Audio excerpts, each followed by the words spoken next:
어서 오세요. 반갑습니다. 안녕하세요. 저는 회사를 다니고 있는 평범한 30대 남자입니다. 결혼도 하였고 6살 된 딸도 한 명 있습니다. 아내는 동갑내기로 직장인입니다. 몇 년 전 해외 지사로 발령이 나면서 현재 캐나다에서 살고 있습니다. 아내가 처음 해외 지사로 발령이 나면서 같이 나가려고 많은 고민을 하였습니다. 하지만 제가 회사를 그만두고 가야 되는 부분도 추후 아내가 평생 그 회사를 다니면서 경제적인 문제가 안 생긴다는 보장도 없기에 몇 년만 따로 살기로 결정하였습니다. 그렇게 지내다 보니 첫째가 6살이 되었지만 아직 둘째가 없습니다.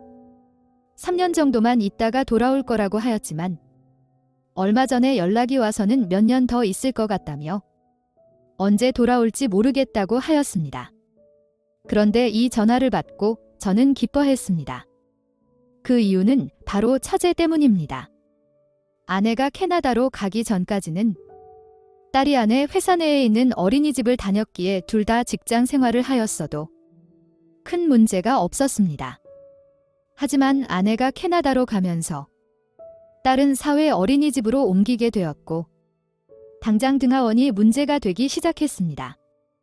육아도우미분들을 알아보았지만 뉴스에서 나오는 수많은 아동학대 사건을 볼 때마다 너무 걱정이 되었습니다. 아내 역시도 많이 걱정이 되었는지 저에게 처제랑 같이 사는 것을 제안하였습니다. 처제는 집에서 글을 쓰는 프리랜서 작가입니다. 그런 처제가 저희 집에 들어와서 같이 살면서 아이 등하원 및 육아를 맡아주면서도 간단한 집안일까지 해준다면 저도 편하고 좋지 않겠냐고 하는 것이었습니다. 그러면서 가족이다 보니 아이를 맡기기에 걱정도 줄고 믿음도 간다는 것이었습니다. 그래서 아내가 처제에게 의견을 물어보았는데 어차피 새벽 시간에 주로 글을 쓰기에 낮에는 시간이 괜찮다고 하였답니다. 또한 같이 살면 월세도 생활비도 아낄 수 있으니 좋아한다고 하였습니다. 게다가 결혼 초에 6개월 정도 처가살이를 했기에 처제와 같이 사는 것에 대한 불편함도 없습니다. 이렇게 아내가 캐나다가 가기 2주 전부터 처제와 같이 살기 시작했습니다.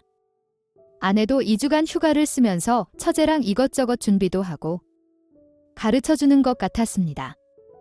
그래서 현재까지 처제, 딸, 저 이렇게 셋이서 한 집에서 같이 살고 있습니다. 처제와 많이 친해지면서 딸과 함께 셋이서 같이 마트로 가면 사람들이 저희를 가족 또는 부부로 오해하는 사람도 많았습니다. 저 또한 처제랑 지내면서 가끔 아내처럼 잔소리를 하고 딸을 챙겨주는 것을 볼 때마다 진짜 부부 같고 결혼 생활을 하고 있는 듯한 기분이 종종 들었습니다. 한동안 제가 업무량도 늘어나고 진급 시즌도 오면서 좀 예민하게 지낸 적이 있습니다. 그러면서 별것도 아닌 문제를 가지고 처제에게 불같이 화를 내었습니다. 처제에게 나중에 사과를 하려고 하였지만 적절한 때를 놓쳤습니다. 그렇게 처제에게 미안한 마음을 가지고 지내던 중이었습니다. 늦게까지 야근을 하고 집에 들어갔는데 처제가 혼자서 눈물을 흘리며 술을 마시고 있는 것이었습니다. 너무 놀라서 처제 옆에 앉았습니다. 술을 따라주면서 무슨 일이 있냐고 물었지만 아무 말도 하지 않았습니다. 지난 그 일이 생각나서 너무 미안하다며 사과를 하려고 했는데 타이밍을 놓쳤다고 솔직하게 말을 하였습니다. 하지만 처제는 오히려 자기가 더 미안하다며 용서해달라고 하였습니다. 그렇게 같이 술을 마시며 처제의 넋두리를 들어주고 있었습니다. 글을 쓰는 작가라서 그런지 감수성이 아주 풍부했습니다. 작은 일에 울며 힘들어하는 것을 보니 제 마음도 쓰렸습니다. 처제가 많이 힘들어하는데 미리 알아주지 못해 미안하다고 하면서 앞으로는 언제든지 편하게 말해달라고 하였습니다. 그러면서 처제 덕분에 딸도 제대로 키울 수 있고 나도 안 굶고 다닐 수 있었다면서 너무 고맙다고 하였습니다. 처제는 자기가 해야 할 일을 했을 뿐이라면서 괜찮다고 하였습니다. 하지만 처제의 어두운 얼굴을 변하지 않았습니다. 사실 그 이유를 저도 잘 알고 있습니다. 며칠 전 처제와 둘이서 술을 한잔 하였는데 만취한 것도 아니었는데도 술 기운을 빌려서 서로의 마음을 표현을 하였고 서로의 마음을 확인하는 시간도 가졌습니다. 처제와 지내온 그 시간 동안 서로에게 마음이 생겼다는 것을 표현하지는 않았지만 느끼고 있었습니다. 그래서 그날 저는 처제를 여자로, 처제는 저를 남자로 받아들이는 시간을 가진 것이었습니다. 그 일로 처제는 아내에 대한 미안함이 커졌고 그것 때문에 마음의 짐이 점점 더 커지고 있던 것이었습니다. 저 역시도 아내에게는 미안하고 얼굴 볼 낯이 없지만 애써 서로의 마음을 부정하고 외면하고 지내기에는 서로에 대한 마음이 너무 커져버렸습니다. 처제가 더 이상 자기의 마음을 숨길 수가 없다면서 어떡 하면 좋냐며 펑펑 울기 시작했습니다. 처제에게 나 사랑하니? 라고 물었습니다. 처제는 말없이 끄덕였습니다. 나도 처제 사랑해. 그거면 된 거야 라며 꼭 안아주며 처제의 눈물을 닦아주었습니다. 그리고 처제와 입을 맞췄습니다.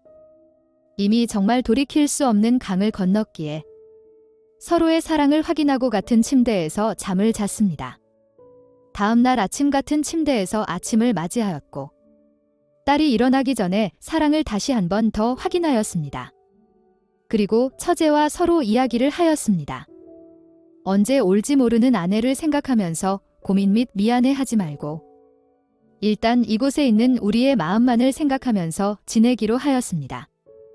딸이 보는 앞에서는 모든 것을 조심하였지만 딸이 잠든 이후나 딸이 어린이집 가고 없는 시간에는 둘만의 행복한 시간을 보냈습니다. 처제는 몇 년간 저희 집에서 살면서 남자와 연애도 못하고 외롭게 지내서 그런지 밤만 되면 돌변하였습니다. 저 역시도 아내가 간 이후에 몸이 많이 외로웠는데 밤마다 황홀 그 자체였습니다. 아내와는 완전히 달랐습니다. 적극적으로 다가오는 처제의 손길은 저를 더 뜨거운 남자로 만들어 주었습니다. 그럴수록 다음 날 맛있는 저녁을 준비되어 있었습니다. 이런 소소한 행복들이 아내에 대한 미안함도 없어지게 만들었습니다. 가끔 딸을 본가에 맡기고 연차를 쓰고 처제와 영화도 보고 맛있는 것도 먹으며 데이트도 하였습니다. 가끔씩 드라마나 영화를 보면서 저희와 비슷한 상황이 나오면 처제와 많은 고민으로 걱정이 되기도 합니다. 앞으로 이렇게 서로의 사랑을 더 키워나간다면 나중에 아내가 돌아왔을 때 문제이고 아내와의 문제가 잘 해결이 된다고 할지라도 딸은 어떻게 설명을 해줘야 할지도 문제이고 양가 부모님께는 어떻게 말씀을 드려야 할지도 문제입니다. 아내가 캐나다에서 바람이 나서 먼저 저에게 이혼을 하자고 연락이 오는 건 불가능한 일이겠죠. 앞으로 처제와의 관계를 어떻게 해야 할까요? 오늘의 사연은 여기까지입니다. 구독과 좋아요, 알림 설정 부탁드립니다. 긴 글을 읽어주셔서 감사합니다. 구독과 좋아요 꾹꾹 눌러주세요. 꾹꾹. 알림 설정도 꾹꾹 눌러주세요.